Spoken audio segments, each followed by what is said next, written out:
મહાનગરપાલિકાની આરોગ્ય શાખા દ્વારા જે છે રાજકોટ શહેરમાં વધતા જતા ઝાડા ઉલટી ઉપરાંત ટાઇફોઇડ અને મરડાના કેસીસ છે અનુસંધાને સતર્કતાના ભાગરૂપે રાજકોટ શહેરમાં ઘણા બધા એકમો જે છે બરફનું ઉત્પાદન કરી રહ્યા છે. ઉપરાંત ઘણા બધા જે છે કેરબાના પાણીથી વિતરણ જે કરી રહ્યા છે એના અનુસંધાને તમામમાં ખાસ કરીને બેક્ટેરિયોલોજીકલ કાઉન્ટ જે છે એની તપાસ અર્થે જે છે કુલ 49 એકમો પાસેથી પાણીના સેમ્પલ જે છે લેવામાં આવ્યા છે અને આ કામગીરી હજી ચાલુ રહેશે. આ સેમ્પલ લઈને પીડી મેડિકલ કોલેજ ખાતે જે છે માઇક્રોબાયોલોજી ડિપાર્ટમેન્ટ ખાતે મોકલવામાં આવ્યા હતા અને એમપીએન કાઉન્ટ અને કોલિફોર્મ કાઉન્ટ જે છે આ બંને ટેસ્ટ કરવામાં આવતા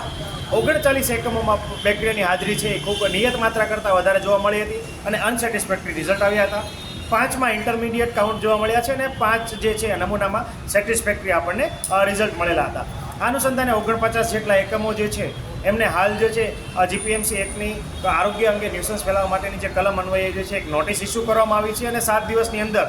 તમામ જે વ્યવસ્થાઓ જે છે દાખલા તરીકે પાણીનો જે રોજ સ્ટોરેજ વોટર જે છે એ પ્રોપર મેન્ટેન કરાય, એનું હાઇજીન મેન્ટેન થાય. ઉપરાંત જે પાઇપલાઇન્સ છે, પાઇપ ફિટિંગ છે એમાં પણ પ્રોપર હાઇજીન છે, મેન્ટેનન્સ થાય.